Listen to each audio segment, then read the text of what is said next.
Alhamdulillahi Rabbil Alamin. Wassalatu wassalamu ala ashrafil mursalin Nabiyyina wa maulana Muhammadin wa ala alihi wa sahbihi ajma'in.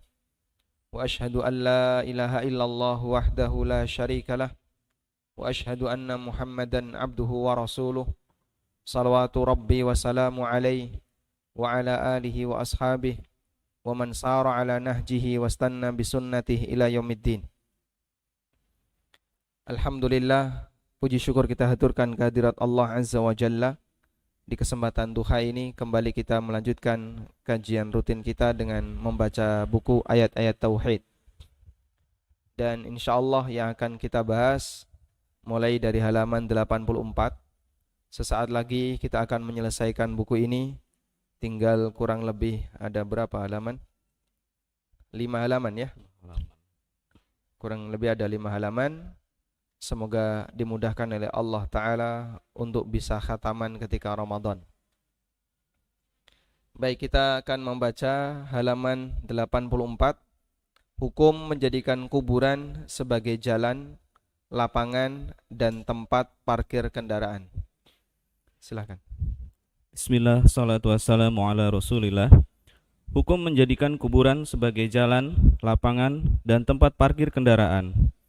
Pertanyaan, apakah diperbolehkan menjadikan kuburan sebagai jalan dan tempat parkir kendaraan serta membangun toko-toko di atasnya dan selainnya dari hal-hal yang merendahkannya? Jawabannya, dan Allah yang lebih mengetahui yang benar. Sesungguhnya tindakan melanggar hak orang lain dan berbuat zalim adalah haram, baik pada orang yang hidup maupun pada orang yang mati.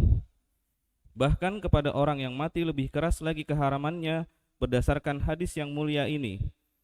An Abi Hurairah qala Rasulullah sallallahu alaihi wasallam la an yajlisa ahadukum ala jamratin fatuhriqa siyabahu fatakhlusa ila jildihi khairun lahu min an yajlisa ala qabri. Dari Abu Hurairah radhiyallahu anhu berkata, Rasulullah Shallallahu Alaihi Wasallam bersabda, sesungguhnya salah seorang dari kalian duduk di atas bara hingga terbakar pakaiannya dan tembus sampai kulitnya itu Sesungguhnya salah seorang dari kalian duduk di atas bara hingga terbakar pakaiannya dan tembus sampai kulitnya itu masih lebih baik baginya daripada duduk di atas kubur. Hadis riwayat Muslim. Seperti yang kemarin kita sampaikan, sikap manusia terhadap kuburan ada yang ekstrim di sebelah kiri dan ada yang ekstrim di sebaliknya. Ada yang dia terlalu gulu dengan kuburan, lalu kuburan dikasih cungkup, kemudian dikasih kicing, dikasih kubah dan aneka bangunan yang ada di atasnya. Dan Rasulullah SAW melarang hal ini. Ekstrim sebaliknya, ada orang yang terlalu menghinakan kuburan, di mana mereka tidak menghormati, sehingga kadang duduk di atas kuburan, berdiri di atas kuburan. Bahkan kuburan yang berkicing kadang dijadikan sebagai tempat untuk ngerokok. Duduk di atas kuburan, lalu dia ngerokok di atas kicing kuburan. Baik. Dan kita tahu seperti ini hukumnya terlarang. Meskipun demikian, ada sebagian keterangan ulama yang membolehkan untuk ngelangkai kuburan. Kita akan bahas tentang al-mas'alatul ula. Permasalahan yang pertama, fi hukmil masyi awil wat'i 'alal kubur. Hukum melangkai atau menginjak kuburan.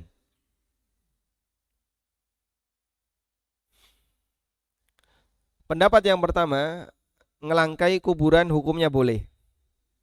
Dan ini adalah pendapat Ibnu Naji, ulama mazhab Malikiyah, dan perkataan Ibnu Habib, juga mazhab Malikiyah. Ibnu Habib mengatakan, la ba'sa bil masyi 'alal qabri. Tidak masalah ngelangkai kuburan idza afa, apabila sudah datar.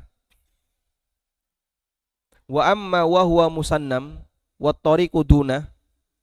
Tapi kalau kuburan itu musannam, ada gundukannya, sementara jalanan ada di sampingnya, fala uhibbu dzalik, maka aku tidak menyukainya. Li'anna fi dzalika taksiru tasnimihi wa ibahatuhu tariqan. Karena ini akan menjadikan gundukan tadi jadi rusak dan akhirnya jadi jalan.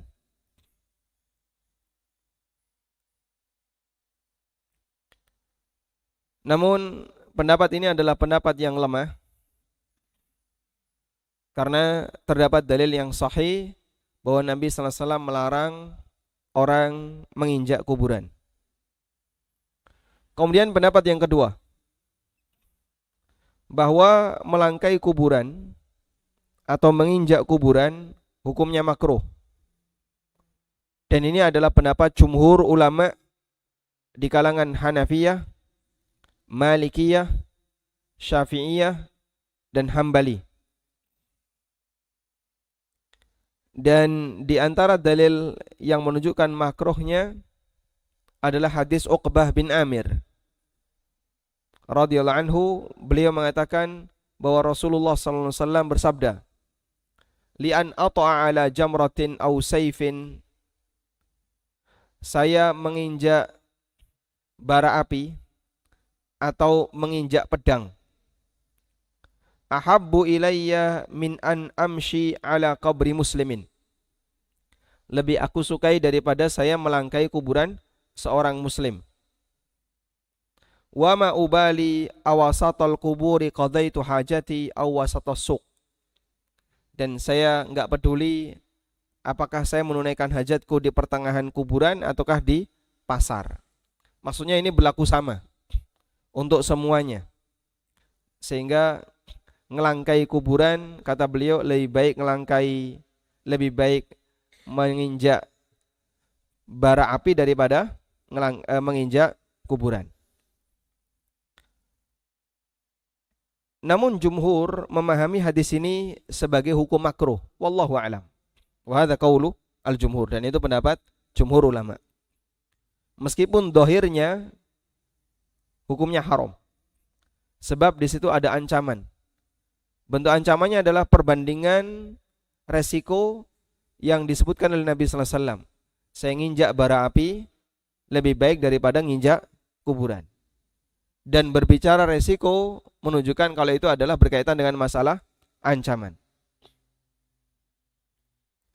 Sehingga ada pendapat yang ketiga bahwa ngelangkai kuburan atau nginjak kuburan hukumnya haram berdasarkan dohir hadis, di mana Nabi sallallahu alaihi wasallam membandingkan resiko orang yang nginjak kuburan itu lebih berat dibandingkan resiko orang yang nginjak bara api. Dan dikecualikan dari hal itu adalah fi halid darurah, dalam kondisi darurat, seperti orang yang dia tidak bisa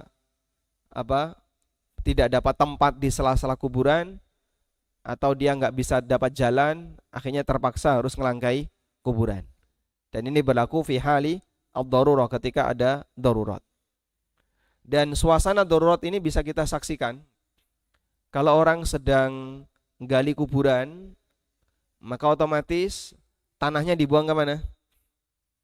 Ke sampingnya. Otomatis tanahnya akan dibuang ke sampingnya. Ada yang samping kanan, ada yang samping kiri. Dan ketika dibuang ke sampingnya, biasanya sampingnya ada kuburan. Maka saat nguruk, berarti kan dia kudu harus menek tanah tadi, nginjek-injek tanah tadi. Ketika itu terjadi, konsekuensinya dia berada di atas kuburan orang lain. Tapi ini fi halid darurah, sehingga dilakukan karena ada kebutuhan yang mendesak. Karena kalau nggak seperti itu, dia nggak dapat tempat untuk naruh tanah. Kan nggak mungkin ya, tanahnya bawa keluar dulu, nanti setelah dimakamkan nguruknya pakai rantingan gitu ya, dilangsir, ngusung tanah. Nggak mungkin seperti itu. Pasti tanahnya hanya ditaruh di sebelah kanan dan kirinya. Wallahu taala alam. Baik. Dan pendapat yang lebih kuat dalam hal ini adalah hukumnya haram, sebab Rasulullah sallallahu alaihi wasallam menyebutkan perbandingan resiko antara orang yang menginjak bara api dengan menginjak kuburan. Kecuali dalam kondisi darurat, jika kondisinya darurat maka hukumnya diperbolehkan. Selanjutnya pembahasan tentang berjalan di kuburan dengan menggunakan sandal. Al-masyu bainal quburi bin ni'al. Hukum berjalan di atas kuburan dengan menggunakan sandal. Ulama berbeda pendapat dalam hal ini.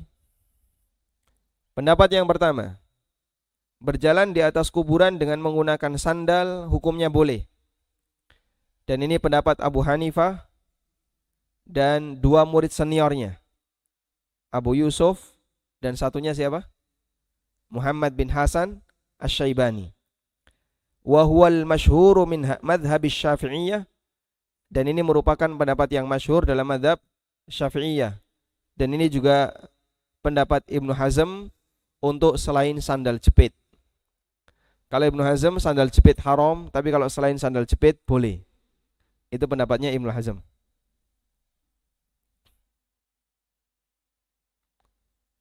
Kemudian pendapat yang kedua, dianjurkan untuk melepas sandal di kuburan dan makruh berjalan di kuburan dengan menggunakan sandal. Dan ini merupakan pendapat Hambali dan hanya Hambali yang berpendapat semacam ini. Maka disebut wa huwa minal mufradat. Dan ini bagian dari pendapat mufradat, maksudnya adalah pendapat satu-satunya yang ada pada mazhab tertentu. Yaitu di sini dalam hal ini adalah pendapatnya Hambali. Hukumnya makruh ketika menggunakan sandal. Baik. Dan dari dua pendapat ini mana yang lebih mendekati? Coba kita baca dalilnya. Disebutkan dalam hadis dari Bashir Ibnul Khasasiyah, Bashir bin Al-Khasasiyah, bainama ana umashi Rasulullah sallallahu alaihi wasallam marra bi kuburil musyrikin. Ketika saya sedang berjalan, Nabi sallallahu alaihi wasallam melewati kuburan kaum musyrikin. Tsumma marra bi kuburil muslimin. Kemudian beliau melewati kuburan kaum muslimin. Dan beliau mengatakan laqad adraka haula'i khairan katsira. Para penduduk kuburan muslim ini telah menjumpai banyak kebaikan. Wahanat min Rasulillah sallallahu alaihi wasallam nadratan. Fa idza rajulun yamshi fil quburi alaihi na'lan. Kemudian Nabi sallallahu alaihi wasallam mengarahkan pandangannya ke satu titik. Lalu beliau melihat ada orang yang berjalan dengan menggunakan sandal. Faqala, kemudian Nabi sallallahu alaihi wasallam menyampaikan, "Ya sahibas sibtitiyah." Ya sahiba sibtitiyah. Sibtitiyah itu sandal jepit. Ya sahiba sibtitain. Wahai yang membawa dua sandal jepit. Alki sibtitaika. Lemparkan sandalmu, lepaskan sandalmu. Fanadhar rajul. Lalu yang pakai sandal jepit tadi ngelihat ke arah panggilan.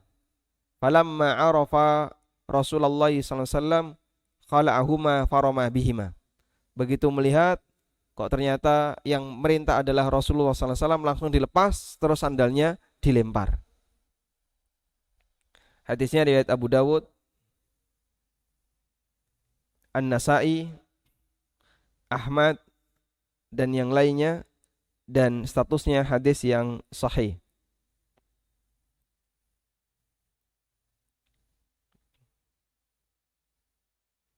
Dan disebut dengan an-ni'al sibtiyah, sandal sibtiyah, hiyan ni'alul madbughah, adalah sandal yang terbuat dari kulit yang sudah disamak. Qala al-Azhari, kata al-Azhari, sumyat sibtiyah li'anna sya'raha qad subbat anha ay khuliqa wa uzila bi'ilajin minad dibag.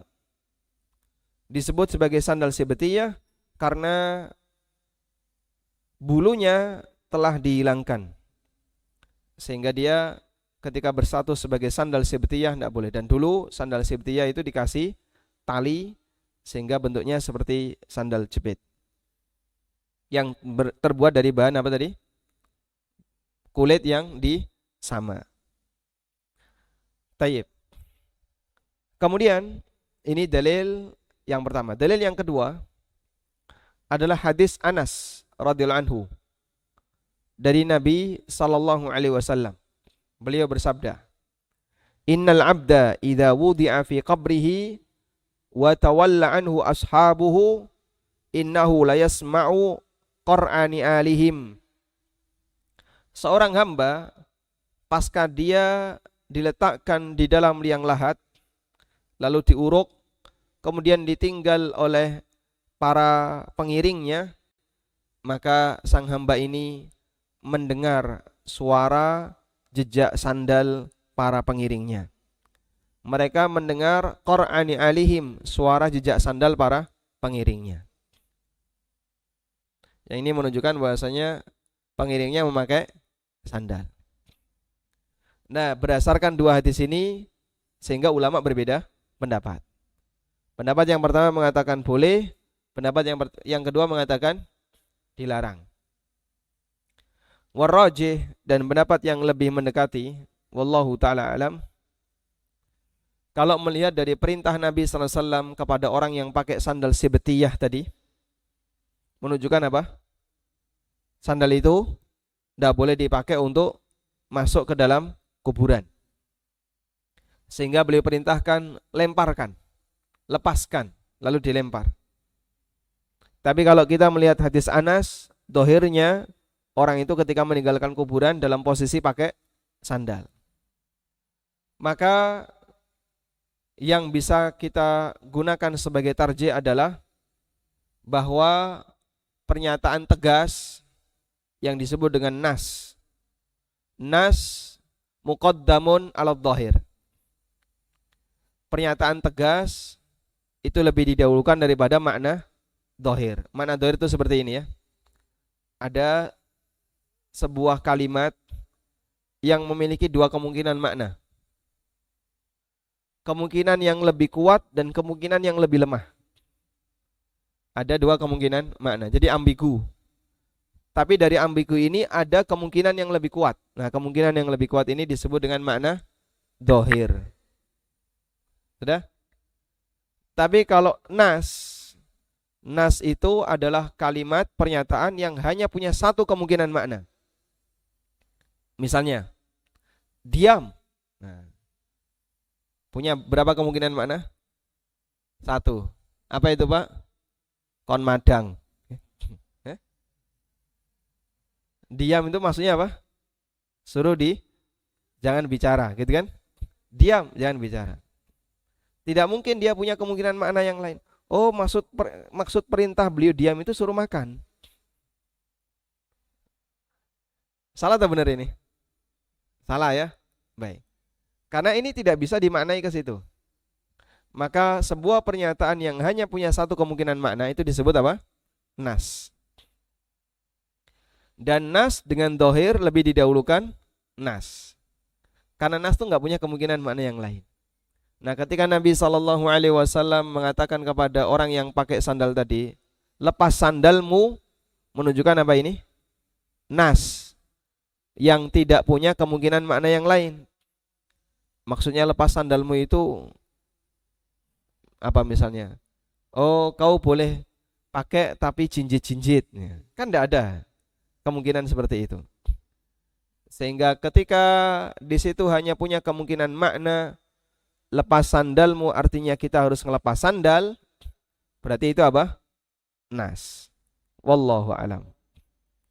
Karena nas lebih didahulukan daripada zahir, maka hadis yang menunjukkan perintah Nabi SAW untuk ngelepas sandal lebih didahulukan daripada hadis Anas yang menunjukkan bahwa ketika orang meninggalkan kuburan, dia terdengar suara sandalnya.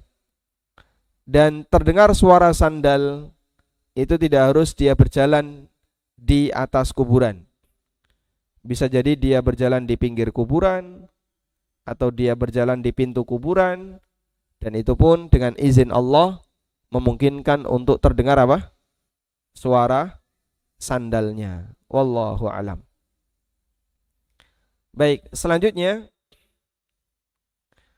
kita akan berbicara tentang duduk di sela-sela kuburan sebelum jenazah diletakkan. Ada pertanyaan begini. Kalau ada Pak Imam yang ngasih tausiah atau doa pasca pemakaman, Pak Imam ngasih doa atau tausiah pasca pemakaman, posisi para pentakziah, pengiring jenazah, yang lebih baik posisinya itu duduk ataukah berdiri? Gitu ya. Baik. Maka di sini perlu dibedakan posisi para pengiring jenazah sebelum jenazah diletakkan di dalam kuburan dan setelah jenazah diletakkan di dalam kuburan. Penghormatan yang diberikan kepada jenazah itu adalah ketika dia masih berada, penghormatan yang diberikan kepada jenazah dalam bentuk berdiri itu dilakukan ketika jenazah masih berada di luar kuburan. Penghormatan yang diberikan kepada jenazah dalam posisi berdiri itu dilakukan ketika jenazah masih berada di luar. Karena kalau jenazah sudah berada di dalam, maka fungsi itu tidak berlaku. Baik. Karena itu menghormati jenazah itu bentuknya dengan berdiri. Menghormati jenazah bentuknya dengan berdiri. Namun apakah itu masih berlaku? Ulama berbeda pendapat tentang syariat ini. Paham Pak ya?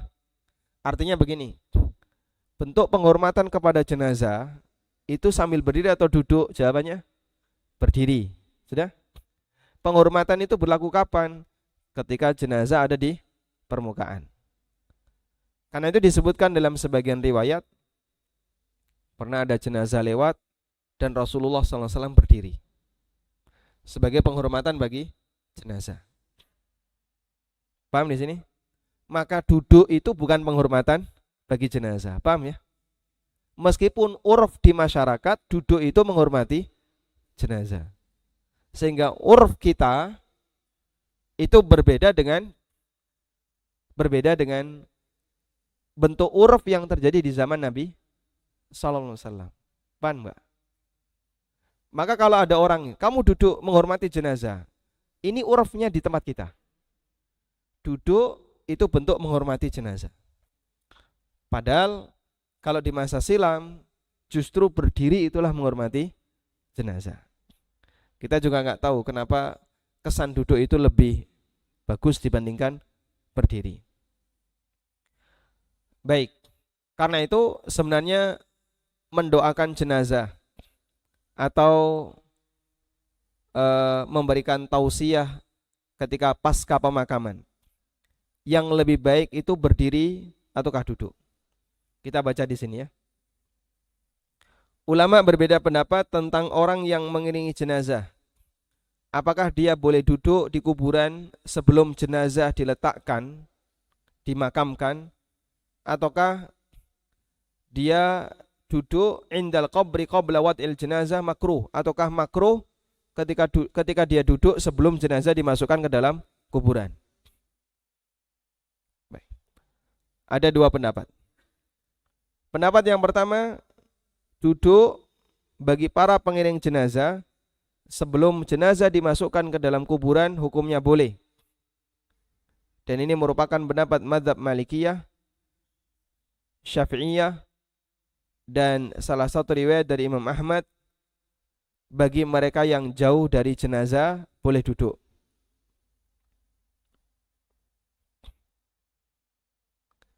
Dan mereka berdalil hadis Ali bin Abi Thalib radhiyallahu anhu, beliau mengatakan ra'ayna Rasulullah sallallahu alaihi wasallam qama faqumna wa qa'ada faqa'adna, yakni fil janazah. Kami pernah melihat Rasulullah sallallahu alaihi wasallam berdiri ketika ada jenazah lewat, lalu kami pun berdiri. Dan kami pernah lihat beliau duduk ketika jenazah lewat, dan kami pun duduk. Kata Ali bin Abi Thalib.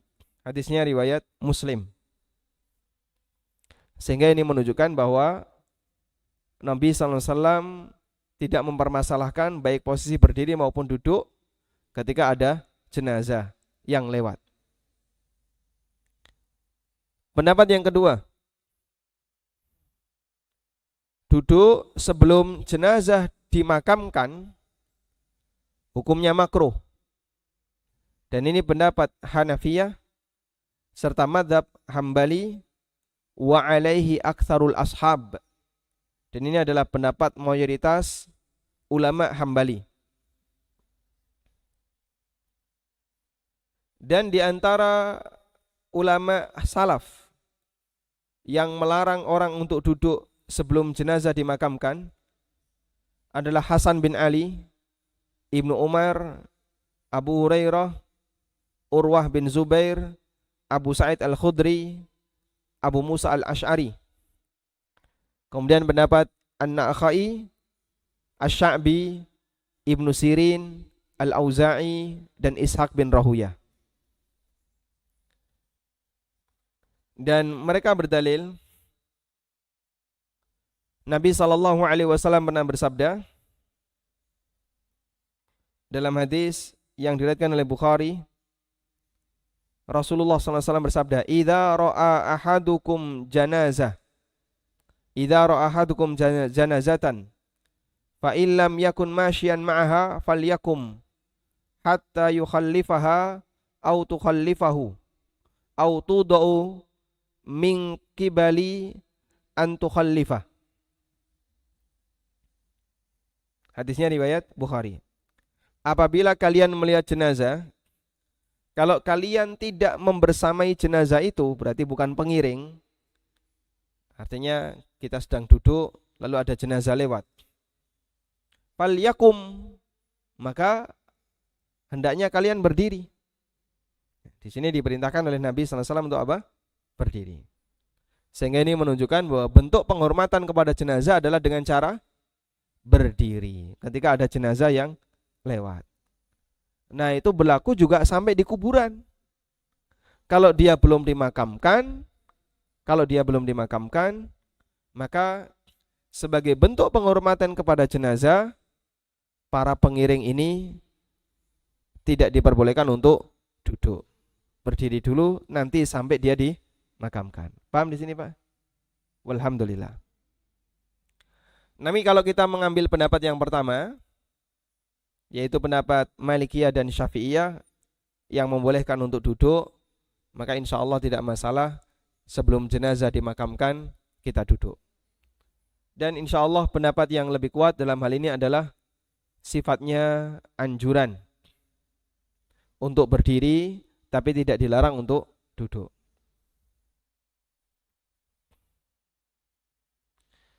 Selanjutnya, hukum duduk ketika jenazah sudah dimakamkan.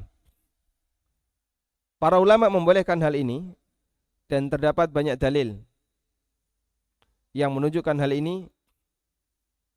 Di antaranya adalah dalil dari Abu Sa'id Al-Khudri radhiyallahu anhu. Nabi SAW bersabda, "Idza tabi'tumul janazah fala tajlisu hatta tudha." Kalau kalian mengiringi jenazah, maka jangan duduk sampai jenazah itu dimakamkan. Jangan duduk sampai jenazah itu dimakamkan. Sehingga menunjukkan bolehnya duduk itu setelah dimakamkan. Sehingga kalau sudah dimakamkan, para ulama menegaskan boleh duduk. Sebelum dimakamkan ada dua pendapat ulama, ada yang membolehkan duduk, ada yang tidak membolehkan duduk. Walhamdulillahirabbil alamin. Baik. Ngantuk, Pak? Ya? Didongengi ngantuk ya. Lanjut atau sudah? Lanjut. Ngantuk tapi. Yang tidur dibangunkan ya. Yang lihat sebelahnya ngantuk, tolong diitik-itik, Pak.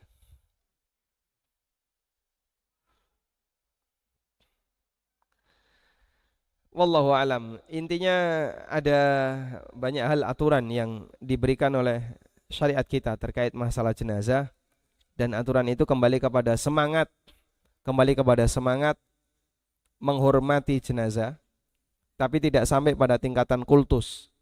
Sehingga adanya aturan dilarang duduk, sampai ketika masuk lepas sandal, itu sebagai bentuk penghormatan kepada jenazah, kuburan kaum muslimin. Dan juga termasuk berdiri sebagai bentuk menghormati jenazah. Wallahu alam. Lanjut nggak? Lanjut ya. Sekarang kita akan bahas berikutnya.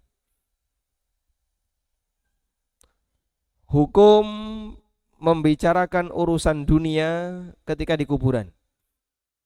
Membicarakan urusan dunia ketika di kuburan.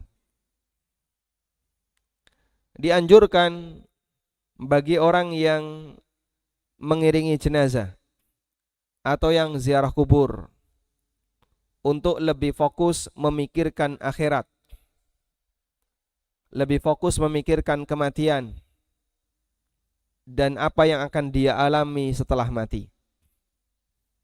Itu idealnya. Makanya kalau orang ketika di kuburan kok dia fokus mikir seperti ini, mikir akhirat, nggak mungkin dia ingat tes CPNS. Maka aneh kalau ada orang datang ke kuburan, ngapain? Saya sebentar lagi mau tes CPNS, mau minta doa restu. Dan itu ma'ruf. Banyak orang yang datang ke kuburan dalam rangka untuk ziarah kubur, menyampaikan hajatnya. Hajat yang disampaikan itu rata-rata adalah hajat dunia. Tes ujian UN, tes CPNS, terus apa lagi? Pengen dapat lancar rezekinya dan seterusnya.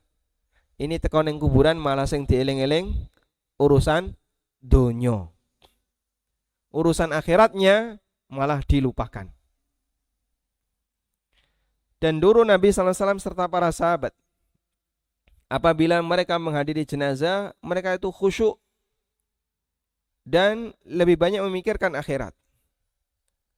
Diceritakan oleh Ali bin Abi Thalib dalam hadis yang sahih, kunna fi janazatin fi Baqi. Kami pernah mengiringi jenazah dimakamkan di Baqi Al-Gharqad. Dulu nama Baqi adalah Baqi Al-Gharqad. Disebut sebagai Baqi Al-Gharqad karena di situ banyak pohon gharqad. Fa'atana an-nabiyyu sallallahu alaihi wasallam faqa'ada wa qa'adna haula.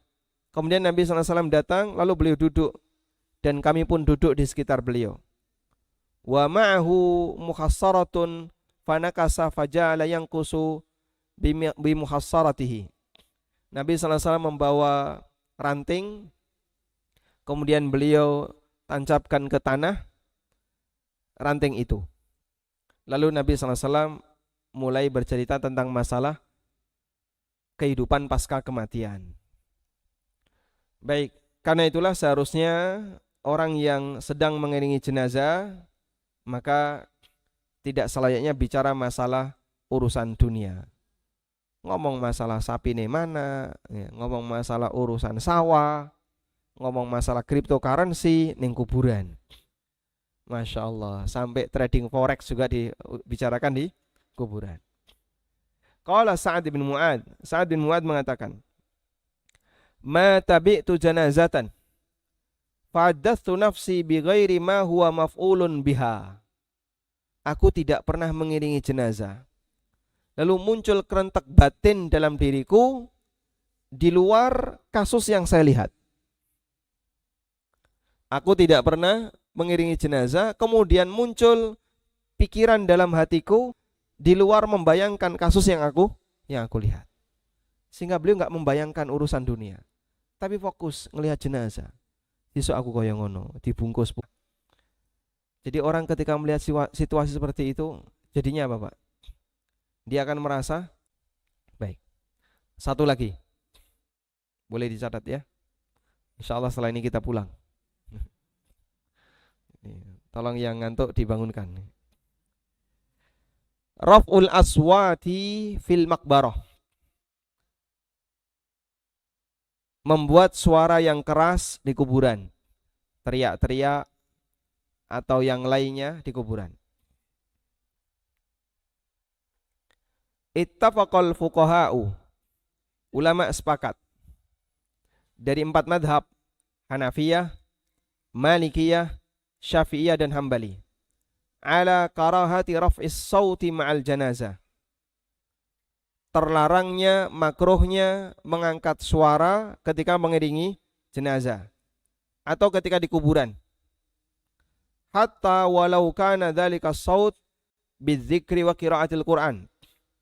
Meskipun suara itu bentuknya adalah suara zikir atau membaca Al-Qur'an. Ulama sepakat seperti ini makruh. Maka kalau ada takziah jenazah di rumah, biasanya kalau tradisi kita apa, Pak? Distelno qiraah. Distelno qiraah. Begitu terdengar suara qiraah dari jauh, masyarakat tanya, sapa sing mati?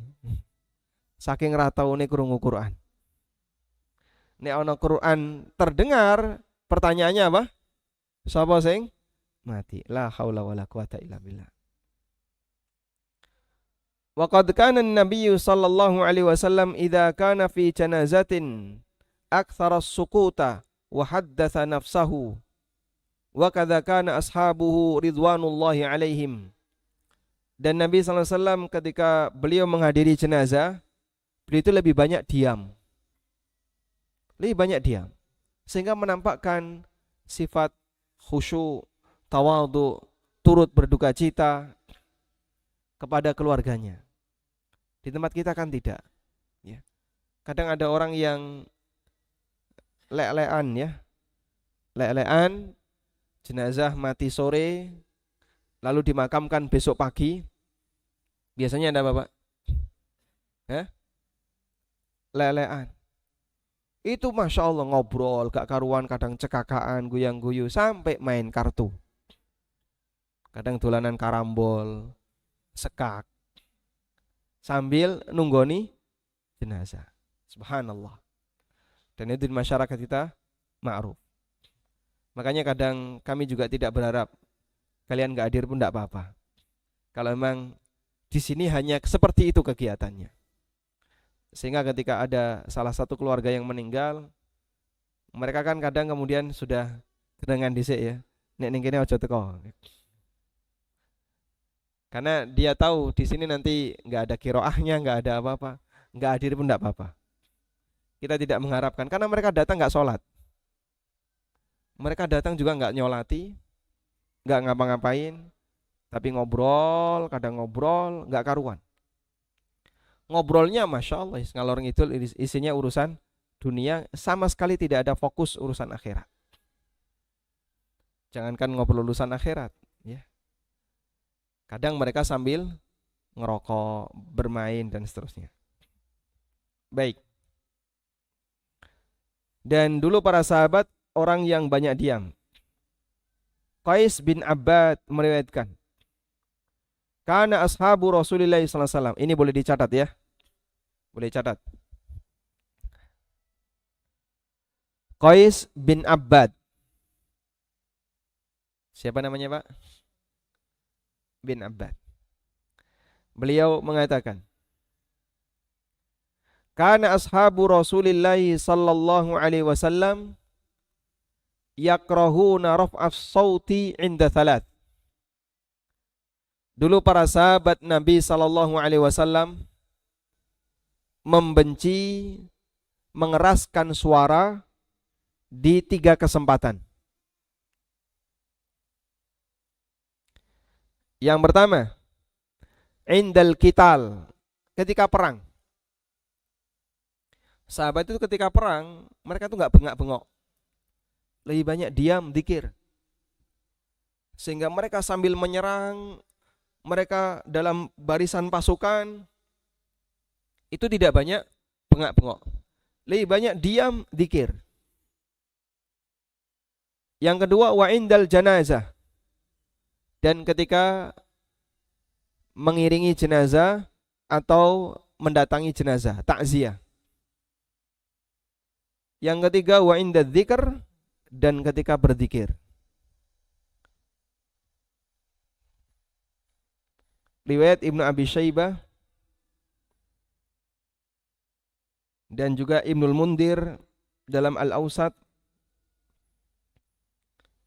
dan juga diriwayatkan dari Al-Hasan Al-Basri, beliau mengatakan, adraktu ashaban Nabi sallallahu alaihi wasallam wa hum yastahibbuna khafdas sauti indal janais. Aku menjumpai sahabat Nabi sallallahu alaihi wasallam dan mereka menganjurkan untuk diam ketika mengiringi jenazah, ketika bertakziah mendatangi jenazah. Dan hadis ini termasuk salah satu di antara yang mengantarkan saya kenal manhaj salaf. Sehingga membandingkan praktek yang terjadi di lapangan dengan keterangan Qais bin Abbad pada waktu awal-awal ngaji dulu. Kalimat Qais bin Abbad ini saya ingat-ingat terus. Makanya saya ketemu sekarang, saya sampaikan kepada antum semuanya, tolong catat. Semoga menambah keyakinan akan kebenaran praktek yang dilakukan oleh para asatidzah Ahlussunnah dan kaum muslimin yang mengikuti manhaj salaf. Seperti inilah manhaj salaf. Betapa bedanya antara praktek di lapangan dengan yang dipraktekkan oleh para sahabat Nabi sallallahu alaihi wasallam. Sehingga kita bisa jadi orang yang tampil beda ketika mengiringi jenazah. Kok menang terus toh Pak? Kenapa mikir utang apa piye? Bisa jadi ada orang yang beranggapan seperti itu. Padahal kita sebenarnya sedang apa? Tawadhu, khusyuk ketika sedang berada di tempat jenazah. Kalaupun butuh bicara ya silakan bicara seperlunya. Tidak perlu dijadikan sebagai tempat untuk ngobrol. Kalau mau ngobrol, neng gardu enggak apa-apa. Bukan di tempat seperti ini. Wallahu a'lam wa sallallahu ala nabiyyina Muhammadin wa ala alihi wa sahbihi wasallam. Baik, jazakallahu khairan Ustadz atas penjelasannya. Ada beberapa pertanyaan yang masuk baik dari peserta kajian langsung ataupun melalui ANB channel. Mungkin pertanyaan yang masuk dari peserta kajian. Ustadz, bagaimana hukum penggunaan giring cor untuk kuburan serta tulang jenazah lama ditaruh di bawah jenazah yang baru? Hukum menggunakan apa? Cor, giring cor. Oh, baik. Apa hukum menggunakan dinding cor di dalam kuburan? Di dalam atau di atas? Di dalam. Kita punya kebiasaan yang berbeda ya di masyarakat ini tentang bagaimana teknis memasukkan jenazah di liang lahat. Kalau di daerah Jawa Timur itu kebanyakan menggunakan lahat. Jadi ini adalah kolong kuburan, lahat itu dipapras di sebelah samping barat ya, di sebelah samping di arah kiblat. Daerah Jawa Timur rata-rata seperti itu. Nah, kemudian di daerah Jawa Tengah, Jogja dan sekitarnya itu rata-rata pakai syak. Pakai syak. Syak itu berarti syakun itu tulisannya shin besar, shin titik 3 dan qaf. Syakun. Itu bentuknya adalah lubang kuburan, kemudian nanti di lubang kecil di sebelah tengah, lubang besar, lalu nanti ada di bawahnya lubang kecil di sebelah tengah, yang nanti dipakai untuk tempat jenazah. Ini bentuk syak. Dan saya sempat mengusulkan kepada penggali kubur, tolong dibuat lahat yang sebelah samping, jangan dibuat syak.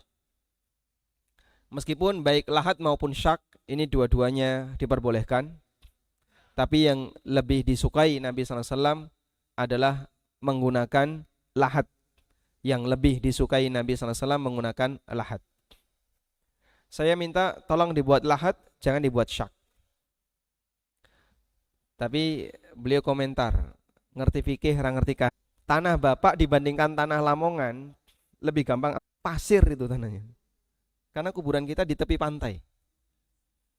Kuburan kita itu di tepi pantai. Jadi kalau digali itu berapa meter itu pasir. Lalu baru setelah itu tanah ada sedikit apa? Ya tanah Jogja itu kan. Ada sedikit liatnya. Sehingga kalau bicara masalah ambrol gak ambrol, di sana lebih gampang ambrol daripada di sini. Tapi di sana pakai lahat dan aman. Ya. Masalahnya kan kulino ra kulino. Komentar dulu sebelum tahu kahanan, kan gitu ya. Yang bilang saya ngerti fikih, ra ngerti kahanan. Ya enggak apa-apa, Pak. Baik. Jadi kalaupun mau dibuat syak silahkan, ya. Dibuat lahat insya Allah lebih sesuai sunnah. Dan para ulama memakruhkan menggunakan tutup kayu. Lebih bagus menggunakan batu yang ditata. Lebih bagus menggunakan batu. Tapi kalau misalnya batu kesulitan, maka boleh menggunakan kayu. Dan di Jawa Timur batu. Seperti hebel itu ya, tahu hebel? Ya, seperti hebel itu. Dipasang berjajar, kemudian diuruk. Nah, di sini kan bentuknya apa? Kayu. Kalau enggak bambu. Baik, sebagai penutup dari jenazah. Nah, ada yang lebih sangar lagi, yaitu pakai cor. Ditaruh di syak tadi, kemudian dikasih lapisan tertentu, kemudian ditutupi cor. Ditutupi cor. Nah, apakah ini diperbolehkan? Abu Bakar As-Siddiq radhiyallahu anhu pernah mau ditawari pakaian yang bagus. Nanti silahkan dikenakan kain yang bagus, ini silahkan dikenakan untuk kafan ketika Anda meninggal. Lalu kata Abu Bakar As-Siddiq, al-hayyu ahaqqu bihi minal mayyit. Yang hidup lebih berhak untuk memakai kain bagus daripada yang sudah mati. Buat apa orang mati pakai kain bagus? Maka prinsip mereka, jangan ada unsur pemborosan sepeser pun untuk masalah jenazah. Karena boros itu tabdzir, menyanyiakan harta dalam masalah ini, padahal fungsinya enggak ada. Apakah kalau kain kafan itu bagus atau kuburannya semakin mewah, dikasih lapisan kaca, nanti dia akan mendapatkan pahala yang lebih besar? Tidak. Atau kemudian malaikat jadi senang dengan dia. Omamu kok apik, kerasan aku ning kene karo awakmu, gitu? Tidak. Tidak terpengaruh dengan itu sama sekali, sehingga yang seperti ini sifatnya adalah bentuk israf dan tabdzir, dan itu dilarang dalam agama kita. Karena itu yang lebih tepat adalah jangan digunakan cor, tapi silahkan pakai batu, ya. Batu-batu seperti hebel itu, namanya apa itu? Ya, batu putih ya. Kalau ada, kalau enggak ada ya pakai bambu atau kayu. Intinya jangan terlalu ada unsur pemborosan. Di Jogja memang akses batu ini tidak segampang di Jawa Timur. Kalau di Jawa Timur batu yang putih itu mudah ya. Sehingga banyak rata-rata kuburan itu pakai batu putih. Di daerah selatan, Jawa bagian selatan, kebanyakan pakai kayu. Karena untuk dapat batu ini lebih susah. Sehingga kalau seperti ini keadaannya, maka insya Allah tidak masalah menggunakan kayu indal hajah, ketika di situ ada bagian yang dibutuhkan. Wallahu a'lam. Pertanyaan selanjutnya. Assalamualaikum, izin bertanya. Apakah saat melepas sendal di kuburan harus dilempar atau ditinggal? Apakah boleh dibawa dengan tangan? Karena kebetulan sandalnya agak mahal, takut hilang. Masya Allah. Apakah ketika melepas sandal harus dilempar? Jawabannya tidak harus. Karena yang melempar ini bukan Nabi sallallahu alaihi wasallam, tapi siapa? Sahabat. Beliau memerintahkan alqi na'laik, lepaskan sandalmu. Lalu oleh sahabat tadi dilepas, langsung dilempar. Karena melihat yang memerintahkan adalah Rasulullah sallallahu alaihi wasallam. Namun apakah kita harus seperti ini? Jawabannya tidak. Yang penting sandal itu dilepas. Bolehkah sambil ditenteng? Kalau Anda takut hilang, silahkan ditaruh di tempat penitipan. Di kuburan tidak ada, Mas. Itu di masjid adanya. Ya sudah, kalau begitu silahkan dimasukkan ke dalam tas. Enggak bawa tas, ya dicangking, gitu ya. Jika Anda khawatir hilang. Wallahu a'lam. Baik, pertanyaan berikutnya. Ustadz, apakah nama, tanggal lahir, tanggal wafat, dan doa-doa untuk mayit di sisi kuburnya termasuk larangan Rasulullah SAW yang harus ditinggalkan? Nama, tanggal lahir, doa. Tanggal wafat dan doa-doa untuk si mayit di sisi kuburnya. Sisi kubur, maksudnya ditulis. Kemarin kita sudah bahas itu ya, tentang hukum al-kitabah fil qabr, menulis di kuburan. Kalau tulisannya dalam bentuk doa, ini tidak disyariatkan, sebab nisan itu kan posisinya di bawah. Nisan itu posisinya di mana, Pak? Di bawah. Sehingga memungkinkan untuk ketendang. Kadang ada orang yang nyender. Ya, yang paling sering ya ketendang itu. Sehingga ketika ketendang, di situ ada nama Allah misalnya. Allahumma gfirlahu dan seterusnya.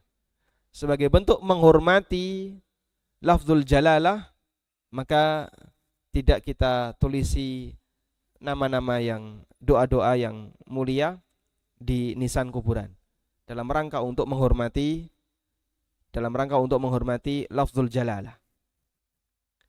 Kemudian untuk tulisan nama, tanggal lahir dan tanggal wafat, apakah diperbolehkan? Ulama berbeda pendapat. Ada yang mengatakan dilarang berdasarkan hadis, bahwa di antara larangan Nabi sallallahu alaihi wasallam adalah wa ayyuktaba alaih, dan jangan ditulisi di kuburan. Dan ada yang mengatakan diperbolehkan jika dibutuhkan. Jika dibutuhkan sebagai bentuk penanda agar para cucu-cucunya, anak-anaknya jika ingin takziah ke kuburan kakeknya atau buyutnya, dia bisa mengetahui disinilah kuburan kakek buyutnya sebagai penanda, dan agar tidak dihinakan, sehingga orang mengetahui bahwasanya ini adalah kuburan yang ada isinya dan ada pemiliknya. Wa ala kullin, dalam hal ini intinya adalah ada perbedaan pendapat, ada yang membolehkan dan ada yang melarang, dan kalau Anda mengambil pendapat yang lebih ringan, yaitu yang membolehkan, insyaallah tidak masalah. Wallahu a'lam. Baik, walhamdulillahi rabbil alamin. Ini ada yang mengumpulkan tugas ya. Mengumpulkan tugas kemarin tentang ayat yang diakhiri dengan kalimat apa? Ya. Lau kanu ya'lamun, jika kalian, halaman 83. Ya.